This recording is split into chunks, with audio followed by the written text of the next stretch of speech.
Yeah. I just wanted to kick off our meeting with just a kind of important reminder. We will be presenting on upcoming governing board elections later on. And this ties into it. Just wanted to issue a reminder again. Most of the organizations or staff that represent those organizations are on this call today. You have signed a formal agreement with the CoC. It's called a CoC membership agreement. And within that agreement, you designate a voting member. This voting member agrees to attend general membership meetings, other meetings that might be scheduled by the CoC, and then to vote on matters such as governing board elections. So these voting members are designated for a period of 2 years. They can continue on, but every 2 years we kind of revisit those agreements and make sure they're up to date and whatnot. Because of the upcoming governing board election, we are going to be doing outreach to every CoC member that has signed an agreement to just check in, make sure that the designated voting member is the correct person, and that everyone is aware so that come November, we have our governing board elections, everyone knows if they are a voting member or not and can participate. So expect an email in the next week or so. We're just doing outreach one by one. So hopefully by the end of next week, we should have reached out to everyone. Of course, if you have any questions, please feel free to reach out to me. I can put my email in the chat, but just want to give a heads up that that's what's going to be happening in the next week or so. Any questions on that? Okay, then I'm going to go ahead and get started with our first kind of agenda item for today. I'm going to be presenting on the general membership diversity survey results.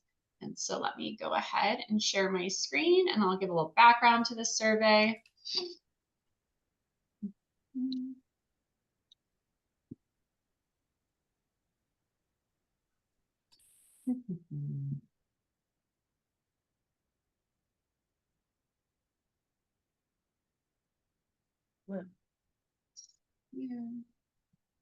Make sure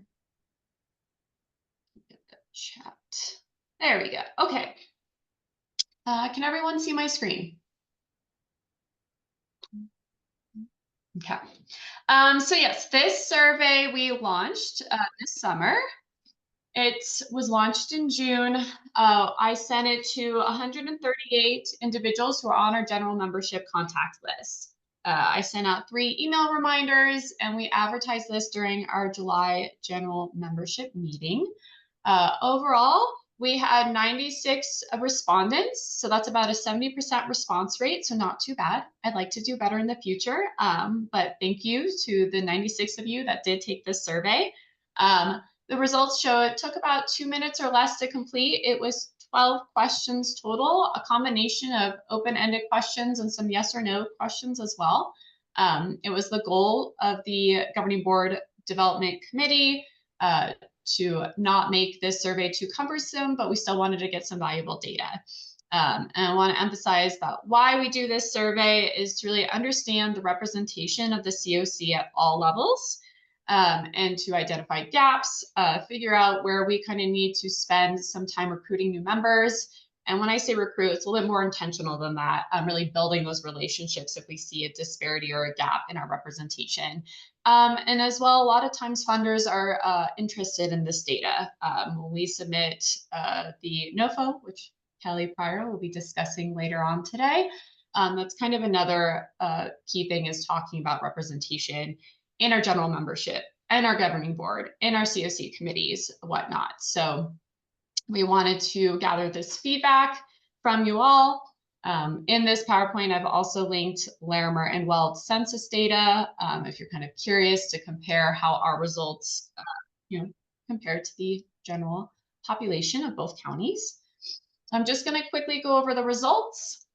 One of the first questions we asked is, what is your age? This was open-ended. What we did here is kind of put it into age ranges. The youngest person that responded was 23, so we started there. And so you'll see kind of the majority of general members fall into the 40 to 49 age range. Gender, this was another open-ended question. So what genders do you identify as? Because it is open-ended, I had to list every response that was there. So you'll see kind of those results. 66 identify as female, 21 identified as male, and then we have some additional non-binary, she, her, genderqueer, he, his, him, non-conforming responses. Race and ethnicity was another open-ended question. I think also in a lot of surveys, there's different ways that we classify race and ethnicity. So this was another reason why we decided to just leave it open-ended and allow for someone to identify based on what they think is most appropriate.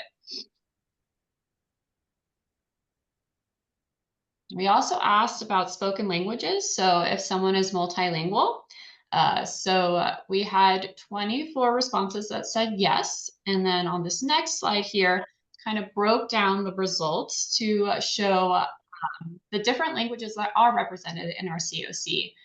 American Sign Language, Italian, Polish, Spanish, Russian, French, Portuguese, quite a few different languages. So I wanted to call that out. And then we asked about the county of residence. This was also open-ended for kind of to make it more visually and easy to digest. We put Larimer and Weld as the two main responses, and then others were clumped together. There are a few responses that kind of said USA, so country of residence, or just kind of outside Larimer and Weld County, but still in Colorado were the most common for other. But you'll see that significant representation from Larimer. Weld is represented, but a little bit less. And then we also wanted to ask about the county work. So what county or counties do you work in? Again, we really wanted to highlight Larimer and Weld specific data. So that's the regions that our CoC represents. And then other as well, most common were just other counties in Colorado. And then these are where we get to our yes, no question. So are you a United States veteran? Only 2 responded yes. So we definitely have a little bit of a gap there in our representation. Disability status, so how we did this, no disability, non-visible disability, or visible disability. We have 21 responses that said non-visible disability. And then do you identify as LGBTQ+? 16 said yes, 80 said no. And then do you identify as someone who has previously experienced homelessness? So for our region, a CoC, helping to coordinate a region's response to homelessness, we do want to make sure that this is another area that has representation. We did have 24 responses that said yes. And then do you identify as someone who is a survivor of domestic violence? We had 20 individuals who said yes, which is another area we definitely want representation as well. We have 3 victim service providers that provide services, but someone experiencing domestic violence can access a mainstream provider at any time as well. So, and then do you identify as an immigrant or refugee? We had 6 that said yes. So, these results just kind of help us, again, guide our work, understand where those gaps in representation are, and then we can take that to the governing board and figure out a plan for how to move forward. Does anyone have questions about these results or about the survey itself?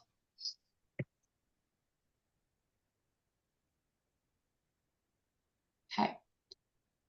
Then I'm going to stop sharing my screen. And then let's see here, I'll move on to our next agenda item, which is going to be presented by Carrie Clark with Alternatives to Violence. And she's also on the governing board to just talk about our upcoming CoC governing board election. Thanks, Christine. And thanks for taking care of that survey and those results. It's very important for the CoC to see how we're representing, if I could speak today, our area and make sure that we've got the most representation that we can. Every year, the board has nominations and voting to be on the governing board for the CoC, which is a very important job. This year, we are going to have 5 open spots. The board governing committee, as well as the governing board, has set priorities for those areas. So the way it'll work is after this meeting or shortly, we will be sending out a nomination form. That nomination form can both be for yourself, if you fit one of these sector areas that we're looking for, or somebody that you know. It's probably a good idea to check with that person to see if they're maybe interested. If you do nominate them, and you don't have to, but it is a good step to check. So the more, this is really a recommendation on people that you feel could help the CoC further our mission and things that we're doing. Based on that survey and other areas that we have discussed, the sector priorities and individual priorities that the board has identified are somebody who works with veterans. As you can see, we had a gap of folks even in our membership who are veterans, which would help as well, but somebody who works with veterans.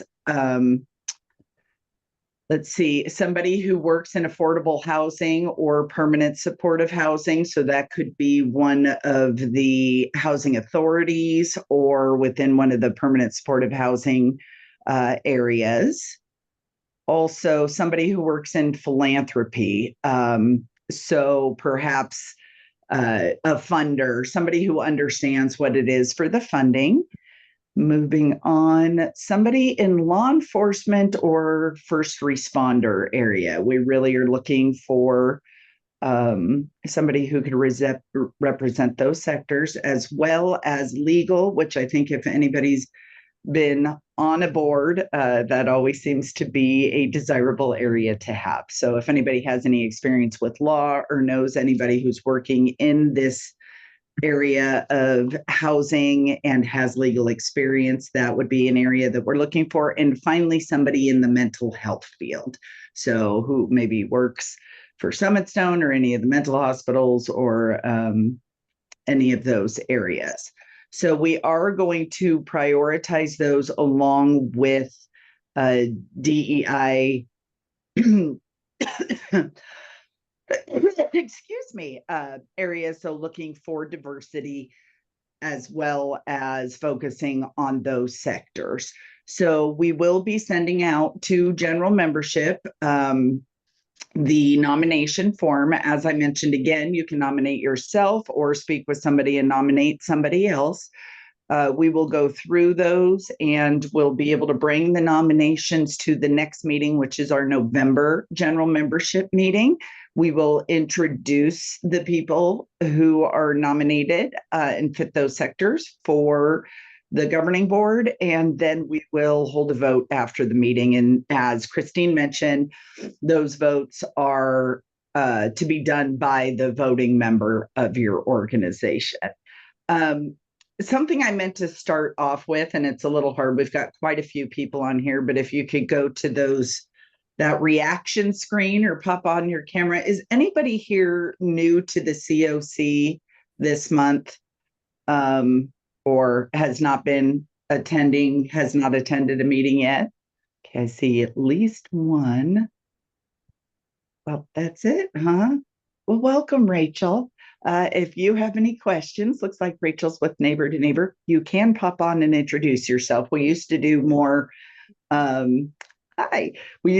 introductions, but as you all can see, we get a lot of people on here. So I just wanted to make sure that people understood the format and what the purpose was.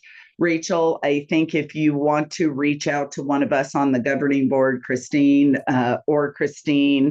and maybe Sandra, who is our secretary, but also the chair of the membership committee, or myself, please do, and we can kind of explain a little bit more that happens with the CoC. I know it can be difficult when you're coming on and you hear everything about board nominations and what we're doing and things like that. So let us know. And anybody else who was too afraid to put your thumbs up or say hi, feel free to do the same as well. So welcome. Rachel, do you really quick want to introduce yourself? Since I see your face on the screen. Yeah, I can introduce myself. My name's Rachel. I'm a housing solutions supervisor at Neighbor to Neighbor. I oversee our housing search assistance and rapid rehousing programs. And then I also coordinate our home share program at Neighbor to Neighbor.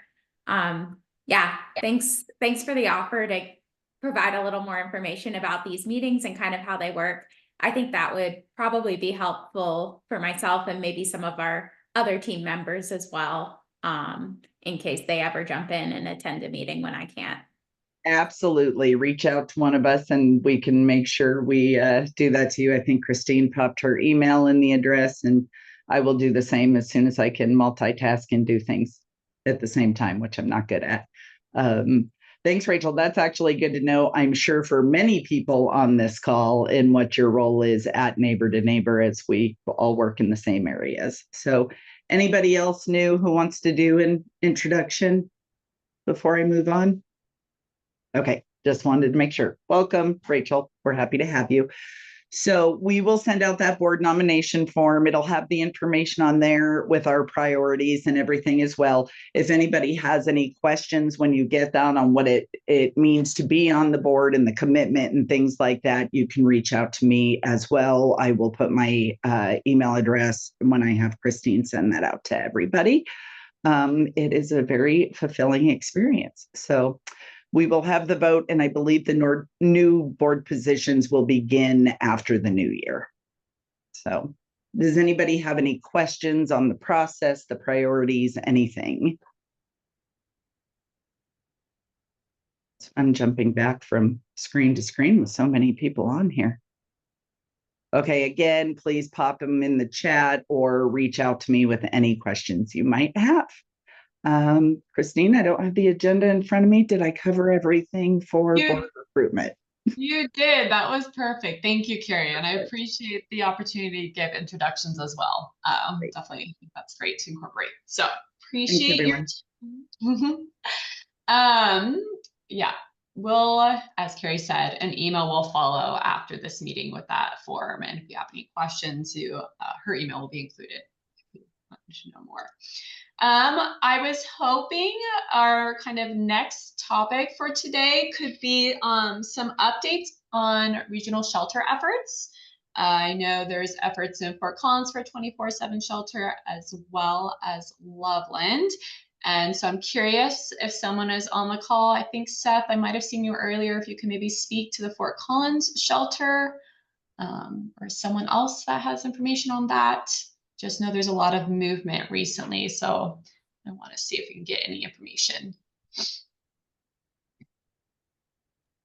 Sorry, Christine, my sound was going out.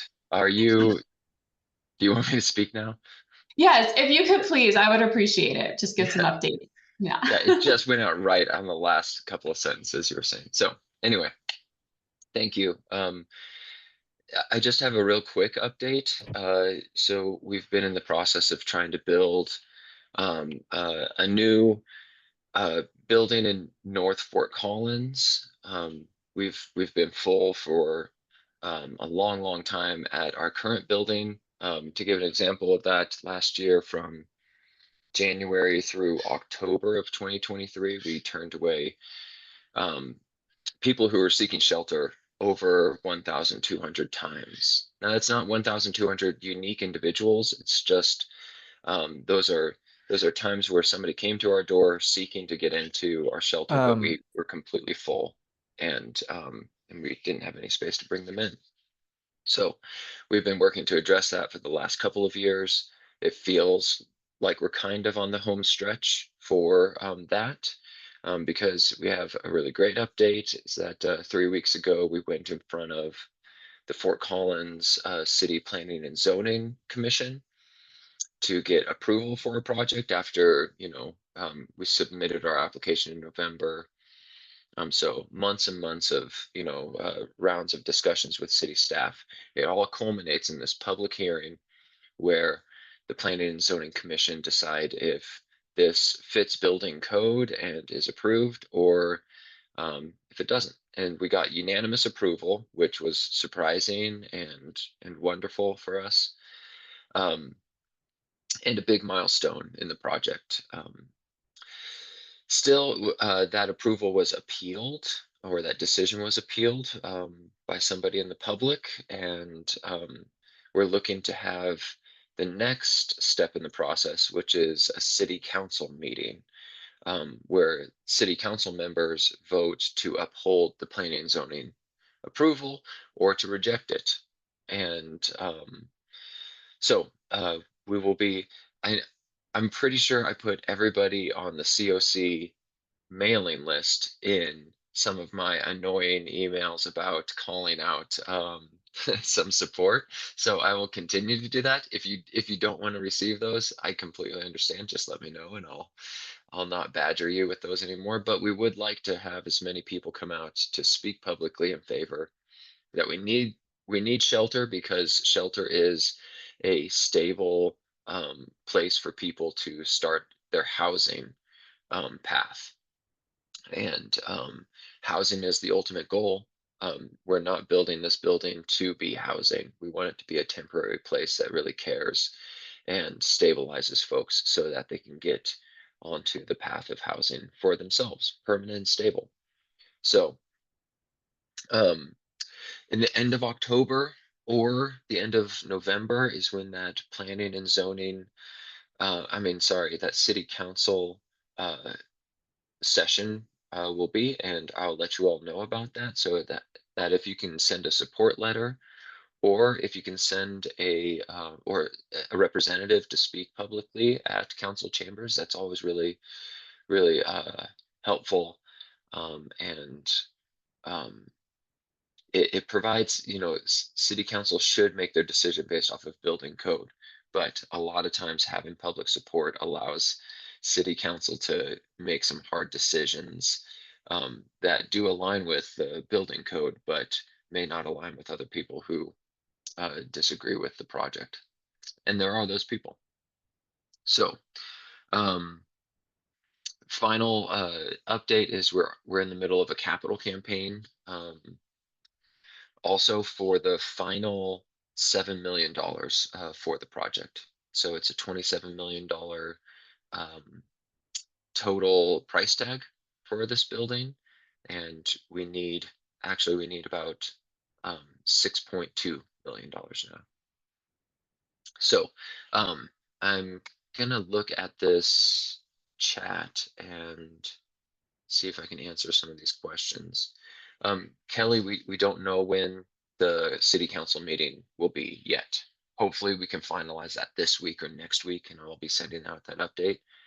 But we're talking about October 23rd or November 22nd right now. I'm hopeful that it's October, just for timing purposes. And Fatima, the local business community has been traditionally opposed to this project. I've been attending the North Fort Collins Business Association meetings for about 4 years now. And so I've built some good relationships with them, and the large majority of them have come around and see the need for the project and are not going to actively oppose it, even if they don't like it. But there still are one or two of those business association members or business owners in North Fort Collins that I suspect are behind the appeal, and they just resist it because they're scared of how it will impact probably both their bottom line for business or property values, but also the local community. And that's the second opposing faction is the mobile home community. We are located pretty close to a couple of mobile home communities, Hickory Village in the North College 55 plus mobile home community. And really, my heart really goes out to them because they are marginalized populations as well, and they're just scared. They're scared to have a homeless shelter near them and their families. But we're continually meeting with those folks and talking them through how we operate our shelter now as a good neighbor, and how we plan to operate that. And I am hopeful that we can kind of turn a corner to some collaborative efforts where we're talking with them about how we can mitigate some of their fears and anxieties, and still do the work that we have to do to keep people safe when it's life and death weather outside, but also be a good neighbor for them. And yeah, I am hopeful we can do that. So yeah, uh, I don't see anything else. Thank you for your support. I really appreciate the CoC, of course, is such a central kind of stakeholder in Northern Colorado to get people into housing and out of, the chaos of the streets. And so we're hoping to do our part, which is just one part in the spectrum of services that you all represent. But it's an important part, and we hope to be doing that at a much more excellent level with this new building, and really seeing the impacts of it. So thank you for your time. Happy to answer more questions here, or if you'd like to reach out and grab a cup of coffee. I always love doing that, connecting as well. So thank you. Awesome. Thank you, Seth. Thank you for giving that update today and all the work you and everyone else has been doing to get this shelter established. Yeah. And I also very much appreciated your emails. So thank you Great. for doing Thank you. that. Carrie's going to be able to give some updates on what's happening in Loveland. So I'll pass it back to you, Carrie. Hi, sorry to be back again, different topic. I'm going to go ahead and give an update on the shelter efforts here in Loveland.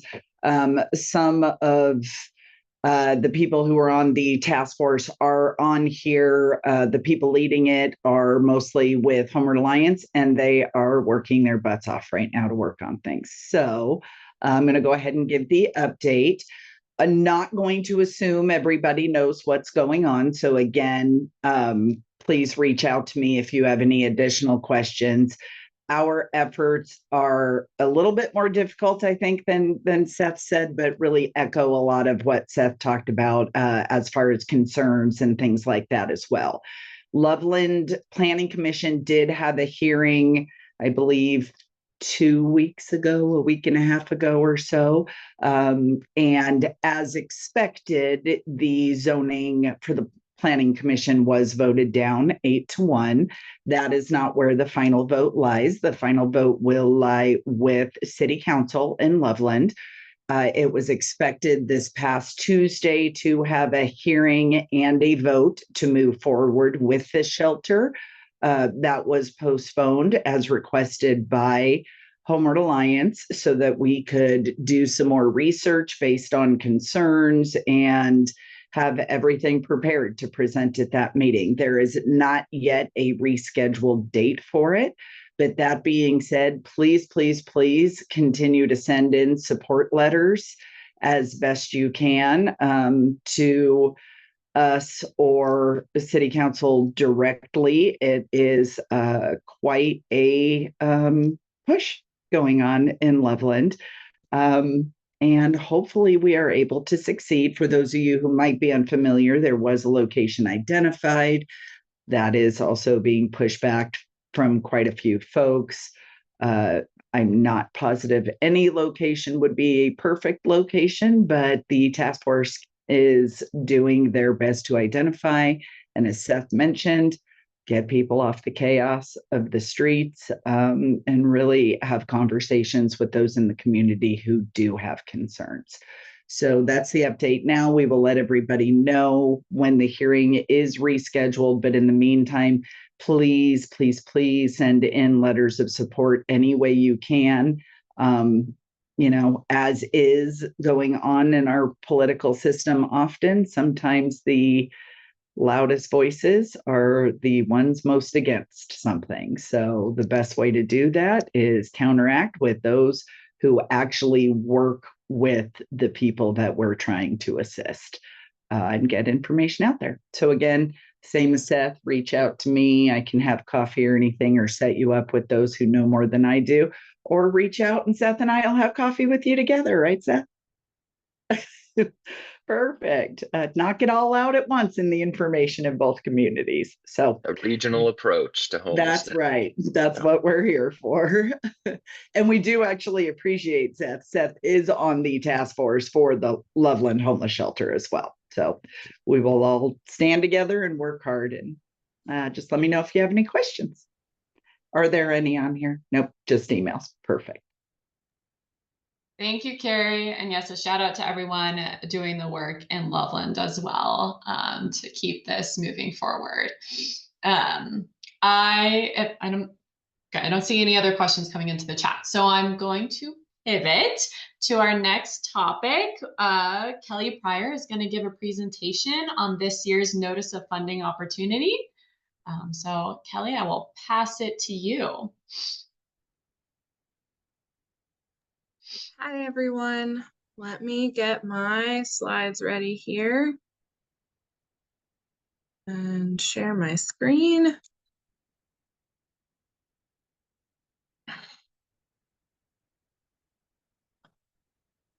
Okay.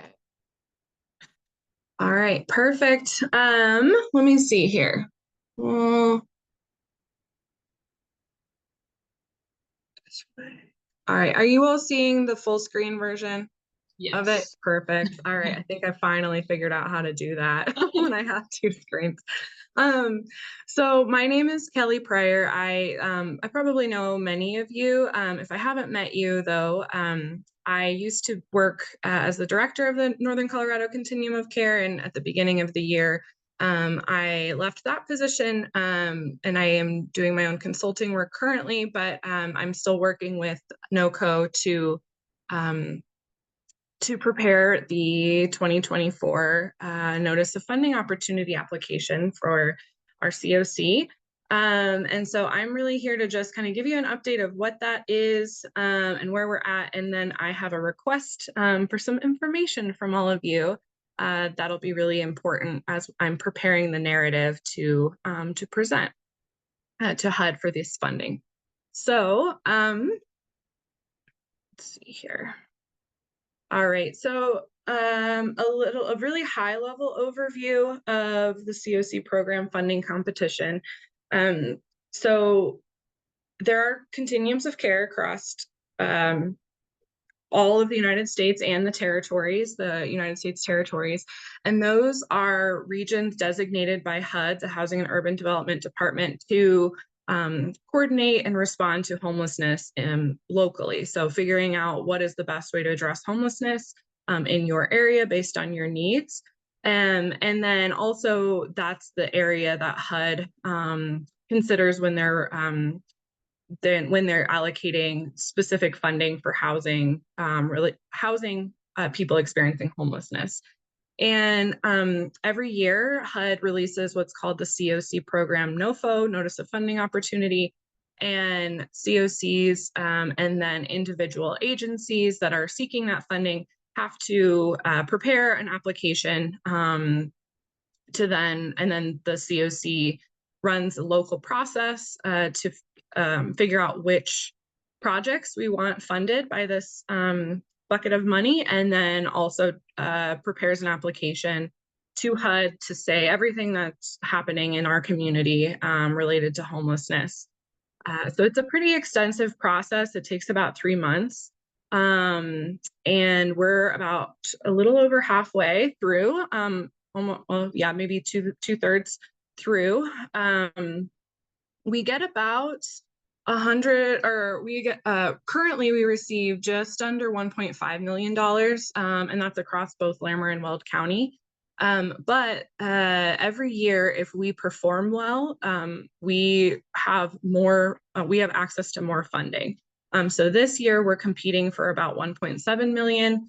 And that's because we increased our, like we did well last year, and we increased the amount we received. So then this year they give us more to potentially apply for.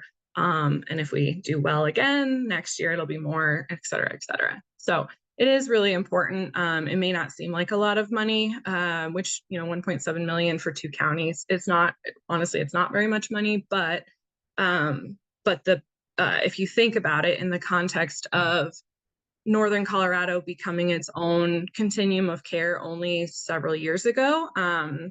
So we became our own CoC in 2020, meaning before 2020, we did not have local control over how much, kind of what we were presenting to HUD and how much money was coming in. And so only in a few years, we've increased the amount that we've had coming in by almost like over $500,000. So that's during COVID, nonetheless. So we do perform pretty well, and so just continuing to prioritize strategy to help make sure that we're meeting HUD's goals, but also having input from all of you to have the best application possible. Excuse me. The actual projects that are funded by CoC program dollars are permanent supportive housing, rapid rehousing, and then also funding to support our infrastructure, the CoC infrastructure. So HMIS, which is that data system, homeless management information system, and then our coordinated entry process, which you might know as we call CAP in Northern Colorado. So there's a kind of dollars for to support the staffing and coordination of both HMIS and coordinated entry, in addition to those housing projects. We do have a lot more information about the project or this competition on the NoCO CoC website, so just wanted to link that there for you. All right, so the first kind of aspect of the CoC competition is the local part. So I just refer to it as the local competition. And this is the process where NoCO CoC gets to have a say in which projects receive CoC funding. So the NoCO CoC doesn't get to, they're not the ones that are actually managing the money.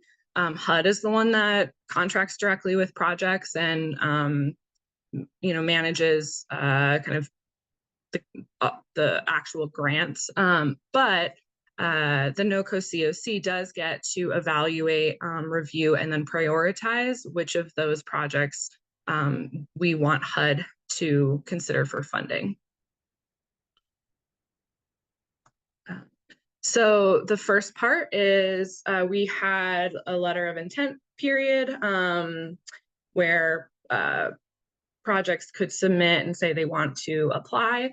That has since passed, and we're in the process of, we're actually nearing the end of our projects submitting what's called a rating application to the CoC Rating and Ranking Committee.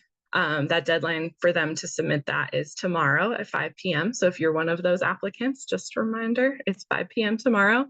And so those applications, the rating applications, are reviewed and then scored and ranked by a committee, a CoC committee called the Rating and Ranking Committee.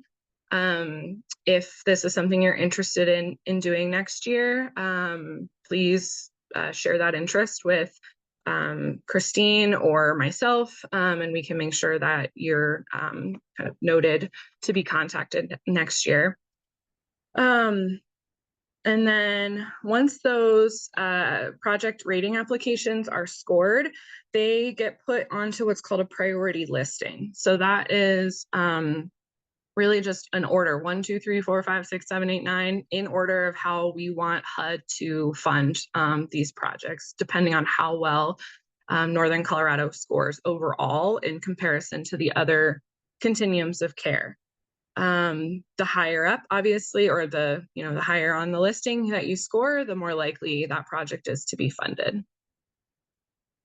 But HUD does ultimately make that funding selection and contracts directly with the projects. So the next part of the process of this application, the CoC NoFo process, is the CoC application. And so this is what I wanted to talk to and request some assistance from you all today. So it is a very large grant application with lots of narrative that talks about, has questions detailing all types of strategies, data related to homelessness in Northern Colorado, how progress that we've made to address homelessness for, broadly, also for specific populations. It talks about all aspects from street outreach to shelter to housing to collaboration with various partners to education access to reducing criminalization, like all of those kinds of things we have to speak to in this application. And so the CoC application is prepared by our CoC's collaborative applicant, which is United Way of Weld County. So United Way of Weld County has contracted with me to prepare this. But ultimately, the governing board is the entity that will approve what we put in the application prior to us submitting it to HUD. So once it's submitted, HUD reviews those CoC applications and scores them, and then ranks them against all the other continuums of care in the country.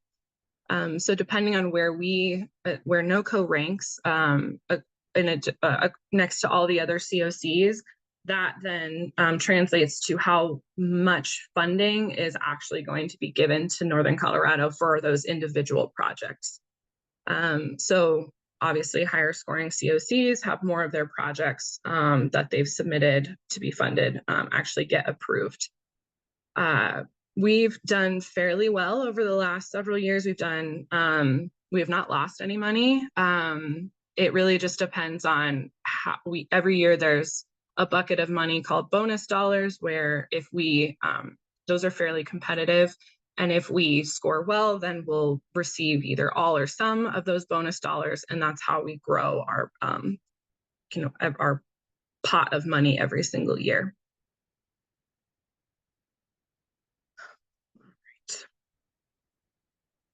So what I'm going to ask from you, I will send this out in an email or probably a newsletter, like a special newsletter after this. Also, if you work with the coordinated entry, if you go to the CAPS case conferencing meetings, I'm going to ask that team to share this information. But I created a survey that I would really, really very much appreciate any and all of you to go in and fill out whatever you can on the survey. So I'm going to, let's see. All right. And can you see the survey now? No, it's just, okay. I didn't share my full screen. 1 second. Yeah. Let me share what the survey looks like just so you can see it. Okay. So the survey it really just talks about, these are questions that we're going to have to speak to in the NoFo. And so if you in your program, or if you work for, a department of government, or you're a community member, you are on, really however you see yourself as involved in the homeless response system in Northern Colorado, you could answer these questions to the best of your knowledge of kind of where you sit in that. And then what I'll do, depending on whatever responses we get, I will put all of that together, and then it'll help me make a more comprehensive response to these questions. So we do need to talk about kind of the ways that programs keep families together when they're seeking shelter or entering housing. Particularly, they're interested in, not separating families based on their gender identity. So, if that's something that your shelter has, or your housing program has, has anything that, any policies or practices that you do, please write that out. I don't even care if it's bullet points, does not need to be complete sentences. Literally just any information is helpful for me to go off of. We also need to speak to how we share information with families about their education, about their educational services available for those who are experiencing homelessness. So, if you have any formal agreements with youth education providers, or if you are and work with the schools or work in Head Start or things like that, just talking about how you address homelessness in your program, that would be very helpful. We have to speak to ways that organizations support people experiencing homelessness and domestic violence at the same time. So, of course, we have our victim service providers as partners, and please, if you want to work for one of those organizations, definitely share what you do. But if you're an organization that that doesn't specifically serve victims of domestic violence, but you do, obviously, we know that is a fairly common circumstance, unfortunately, and you do run across folks that are fleeing or attempting to flee. And so if you have any ways that you partner, or how you try to support those individuals or their safety concerns, that would be very helpful for me. If you would put that in there. We also have to speak to emergency housing transfer plans. So this is kind of an in the weeds thing for housing programs, but it's federally required that if a victim of domestic violence says they need to move because of a safety concern, that and they're using federal dollars to subsidize their rent, that they have the opportunity to do that. And that's called an emergency housing transfer. And so if that's something that your organization, either as a providing supportive services to people who are housed, or if you're an actual housing provider, if you could give me any information on how that works in your program, that'd be very helpful. Street outreach here. So just getting an idea of your coverage area. And then we in particular have to speak to how our street outreach in the CoC reaches people who are least likely to request assistance. So, if you have any specific practices that you do, or, anything that you find very kind of best practice, or things that are unique to your program, please, I would be very grateful if you'd put that in there. Criminalization. So we need to speak to any ways that our CoC or organizations in our CoC, any of our kind of jurisdiction, local government, county government, anything like that, has worked to reduce law enforcement interaction with people experiencing homelessness. So, for example, if you work closely with co-responders or with social services, and to come out if there's an issue versus immediately calling police, or if that's a program that that the police department has implemented some kind of process. Like, I do know some of these things, but I don't know all of it for both counties. So if any information about that, that would be very helpful. Also, not just having law enforcement response, but also minimizing fines or punishment for certain activities that disproportionately affect people experiencing homelessness, such as being outside, hanging out outside, camping, that kind of thing. And then these next ones are just, we do have to talk about how we train our staff on making sure people experiencing homelessness can access benefits. So not necessarily how we get people access to those benefits, but how we train our staff to do that. So if there's any, if they go through SOAR training, or if they, you have, yearly training or whatnot every year on, or if you're someone who goes and has office hours at one of our day centers or something like that, to help get connected or train staff or provide resources, that information would help me out. Let's see, public health partnerships. So if you in your organization, or if you were working, if you're part of a public health agency, just strategies or ways those partnerships have are structured to help respond to infectious disease, whether that's in shelter or in housing, or just in the community at large, for populations that get high-risk populations. If you could, anything you have there would be helpful. Including lived experience. So, if you have strategies that you use, any methods that you, where you're collecting feedback from people with lived experience or people that use your services, and then that actually is informing your programming, if you could list that out.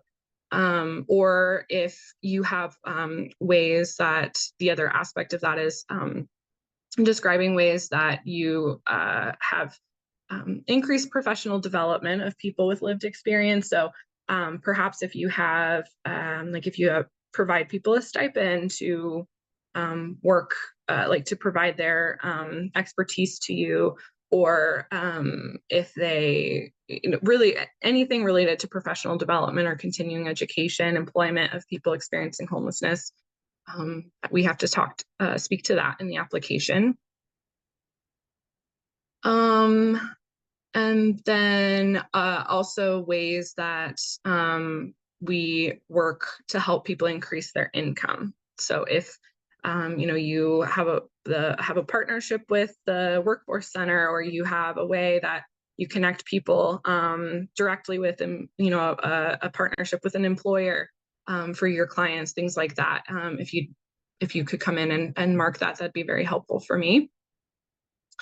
And then those last ones, you don't have to identify yourself. It is helpful for me. None of this is going to be, I'm not going to use your name in the application or anything like that. But if I have questions or follow up, it would be helpful for me to have that. And then lastly, if you want to be someone that kind of reviews the final application, to provide any additional input, I'd be happy to send that to you. More eyes are better than fewer. So all of these questions, except for the very first one here, this one is the only one that is required. So if you only have one or two things that you think would be helpful, please, that would be great. Okay. So again, I will send that link out to the survey directly after this meeting, and we'll have it on the website as well. But I appreciate anyone being willing to go in and help with that. If you could complete it by the 4th, that just helps me prepare. I'm in the process of starting to write the narrative. The actual final application's not due until the end of October, but it is a lot. So want to, not be rushed by the end. Okay. Before I move on, questions on the annual CoC NoFo?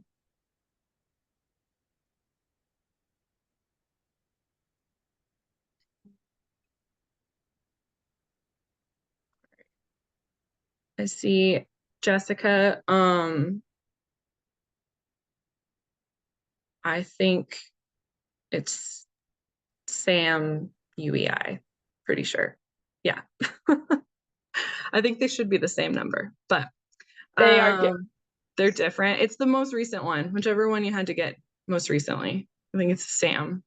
Okay, we get Yeah, them. we can, I'll double check, let you know. Okay. Yeah. And, I had one other question. Does Yeah. does the website hold the information? Because I don't see like a save and come back to it. So if we just start it and can't come back, is it gonna just It hold if should. we keep the website open? Okay. I think so. Yeah.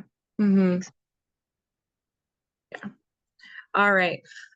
So I'm going to transition now and just give a little spotlight on another notice of funding opportunity that had released called CoC Builds. We sent it in we've put a couple communications in our newsletter, but we haven't had a presentation on it yet just because of the timing of these meetings. So CoC Builds it's a special notice specifically for funding new construction or acquisition rehab to create new permanent supportive housing. So very much kind of a very niche aspect. It is only for permanent supportive housing and only for new permanent supportive housing. It could do, it could rehab or purchase like a motel, for example, to turn into permanent supportive housing. Or if there's a PSH project that's already in the process, it could of being created, but needs more like capital costs essentially to start. Like this might be an opportunity. Only one project though per CoC is able to be submitted to HUD. And we have not received any applicants yet. HUD's only going to be making 25 awards. They have said they'll at least make one in each subregion, which there's only 8 subregions. So I think it's worthwhile to consider, but just being quite transparent and candid, I think we would have to have a very, very, very strong application, I think, for HUD to award it up here in Northern Colorado. I know they've but we can talk offline. I don't want to discourage anyone from applying, but just it is something that this is likely for those. HUD is likely putting this out for like very big projects that are going to have a lot of impact on reducing homelessness in a specific area. But just want to give you a little bit more information about it since it is an opportunity. So it can cover capital costs. It can also do up to 20% of the supportive services required for that PSH project and 10% for administration. It does have a match requirement of 25%. The application is all listed in that notice of funding. There's a link to it here. It's on the HUD website as well. But it's a narrative, so it's just a straight 25-page narrative answering questions that they have listed in the NoFo. Because the CoC has to be, there's only one project that can be submitted, the CoC governing board has to approve whichever one is the one that is submitted. So if you do have a project that you're looking, you aren't really interested in doing this, please send me your letter of intent, basically just an email. Send me an email saying that this is something you're interested in, and if you can provide whatever details for the project you have, then I'll get it back in touch with you and talk more about it. If we do get more than one interested applicant, all the interested applicants will need to complete applications. And then the board will pick whichever one they feel is the strongest application based on the scoring criteria that HUD has provided to be submitted. So, yeah. All right. Questions on the CoC builds or the annual NoFo? Okay. Well, that's all I had. Thank you. Thank you, Kelly. I appreciate you giving that presentation and all the work you're doing for these projects. Um, let's see. I think that was all the main content for today's general membership meeting. But of course, we always like to provide room for updates from all of you. So I'm just gonna kind of go down by sector, and you can raise your hand and I can call on you, or you can put it on the chat if you prefer. I know we got a regional shelter updates for what's to come, hopefully in Fort Collins and Loveland, but is there any other sheltering updates from our day shelters, overnight shelters, you name it? Anything to share with this group?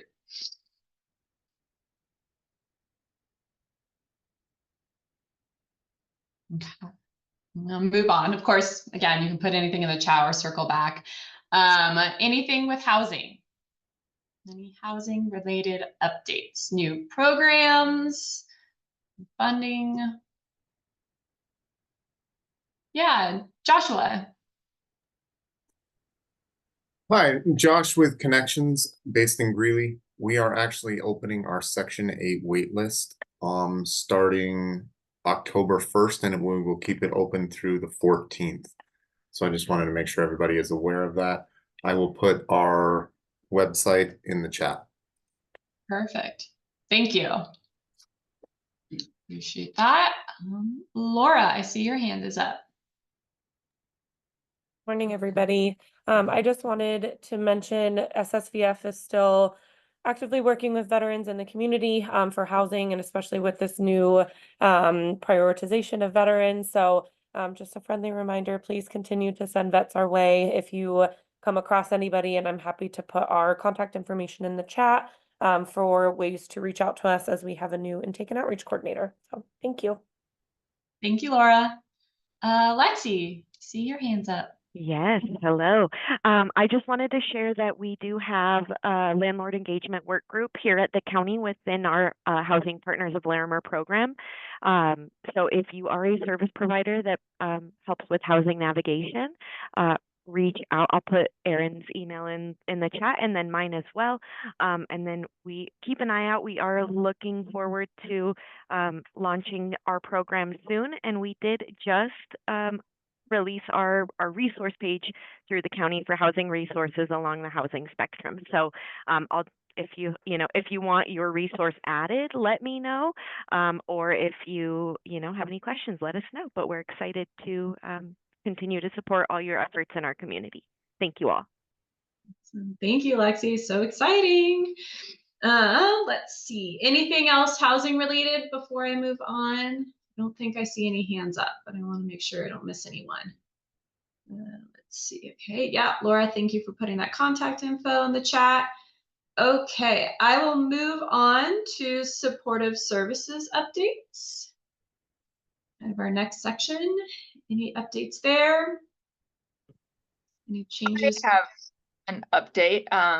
This is Jessica Coe with Summit Stone Health Partners, and I just wanted to let anybody that may not be aware know that we have a part-time case manager working hours at the library to help folks connect with resources and provide some limited ongoing case management, but a little bit if they qualify, and primarily working with individuals with Medicaid, but certainly if somebody without Medicaid gets to us, we would love to find some resources for them to connect and can offer some of those ongoing services with folks with Medicaid.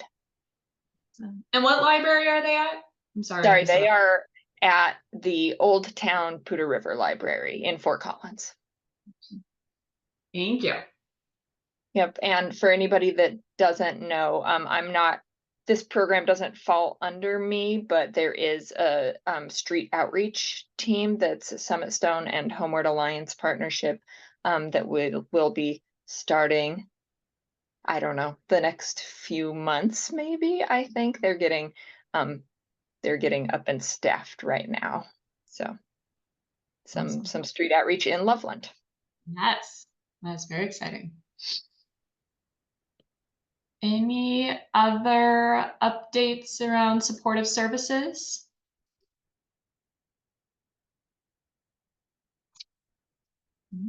Okay, I'm gonna move on. Any updates from our local state government? Anyone?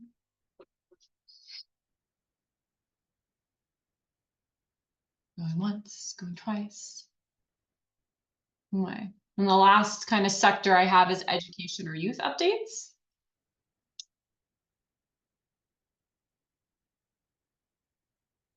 Any shelter updates for youth? I don't know if anyone's on the call here. Let's see. Okay. And then just more in general, anyone have any updates or things to share with this group that maybe you don't feel like fell into that one of those categories that's important to share? Would like to, this is Nancy with Greeley Family House. And as always, I swear we're doing this regularly. I have an opening for a case manager. If any of you are knowing for a housing case manager full-time position, please send them our way. Thank you. Anyone else?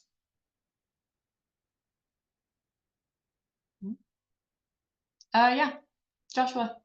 This is Josh with Connections out of Greeley again. Just not tech really, or I shouldn't say this isn't specific to those experiencing homelessness, but we are doing a big push to get people signed up with Medicaid related programs, the next being LEAP, which is opening up on the 1st of November. So if you have anybody who is in need of assistance for LEAP or Medicaid or SNAP or any related programs, we've got a bunch of trained individuals that know how to fill out those applications. Also, most recently, we've revamped our employment services, and we actually have 5 certified benefits counselors on staff now to help people navigate that. So. Perfect. Yeah, thank you for sharing that. Anyone else with updates or things to share? Something in the chat. Oh, nice. See, Rebecca posted in the chat that the Housing Navigation Center has started the process for a shelter associate.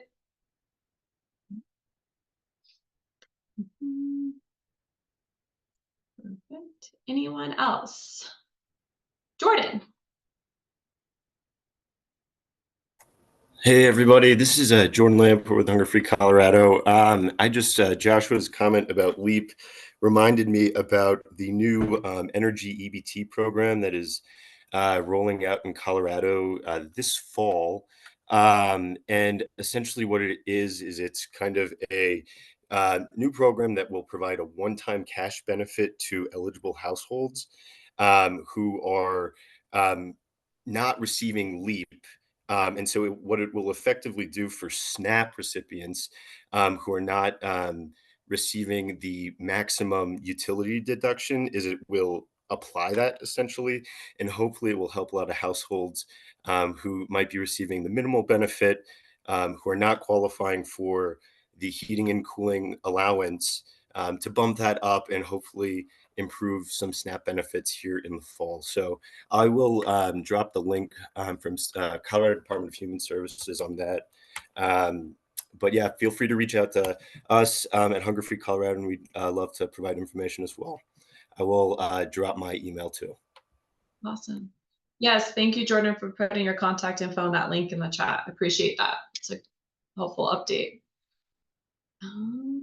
Any other things to share?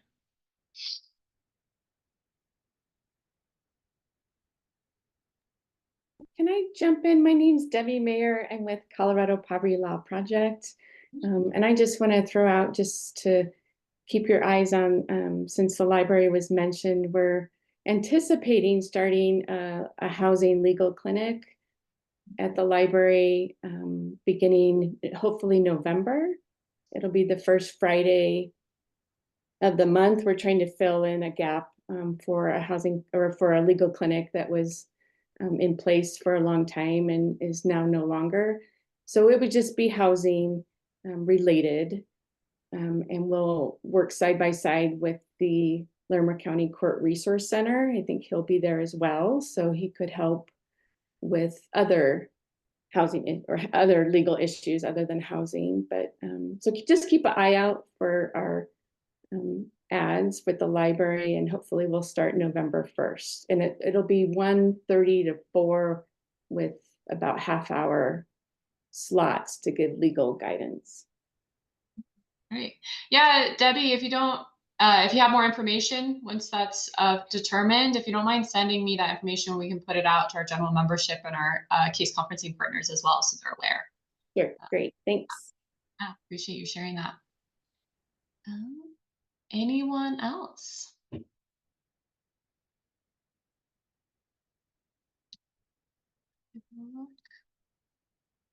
Well, that was all very helpful information. So thank you all for chiming in, and thank you to those that presented today. I appreciate you taking the time to do so. I know today's a little bit of a shorter meeting, but still I appreciated all the content, and I hope you all enjoy the rest of your Thursday. Thank you for hopping on. Appreciate it.